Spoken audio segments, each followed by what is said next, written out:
आप संत रामपाल जी महाराज जी के शिष्य हैं। आए दिन हम आपके इंस्टाग्राम चैनल पे कुछ न कुछ वीडियोस देखते रहते हैं। तो हमारा सवाल आपसे ये है कि कोई आके आपको गाली दे देता है तो आपका उनके ऊपर क्या प्रतिक्रिया होगी?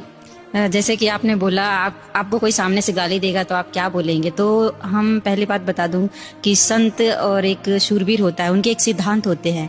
तो हमारे जो परमात्मा है, हमारे जो गुरु जी है ना, हमको शिक्षा देते हैं कि बेटा किसी से लड़ना नहीं है। जैसे कि कबीर परमात्मा की वाणी है कि कबीर आवत गाली एक है, उल्टा होए अनेक, कहे कबीर ना उलटियो रहे एक की एक। गाली ही से उपजे कला कष्ट और मीच, हार चले सो साधु है, लाग मरे सो नीच। ये संत रामपाल जी महाराज हमको सिखाते हैं। इसलिए हम सामने वाले को जो हमें गाली देगा, हमें उसको गाली नहीं देना है, हमें उससे अपना बचाव करके निकलना है, ताकि आगे कोई ऐसा प्रतिक्रिया ना हो जिससे कि उसको हानि हो और हमको हानि हो। आपको अगर कोई जगत का आदमी आके मारता है, पीटता है, आपको झगड़ा करता है, तो आप कैसी क्रिया व्यक्त करेंगे? पहली बात तो ये कि हम संत रामपाल जी महाराज जी के शिष्य हैं और संत रामपाल जी महाराज जी के जो वचन हैं हम उनके आधार पर जीने की राह पर चलते हैं। संत रामपाल जी महाराज जी ने अपने एक वाणी पे कहा है कि संत का एक नियम होता है, किसी से लड़ना नहीं, किसी से डरना नहीं। चोर डरा करते हैं, साधु संत डरा नहीं करते।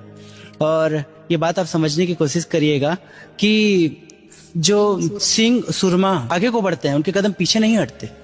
वैसे ही हम संत रामपाल जी महाराज जी के शिष्य हैं। हम किसी के साथ मिसबिहेव करते नहीं हैं, और कोई अगर हमारे साथ मिसबिहेव करता है तो उस इंसान को एक बात पता चलता है कि मैंने इसको बहुत कुछ कह दिया, लेकिन सामने वाले ने कुछ नहीं कहा।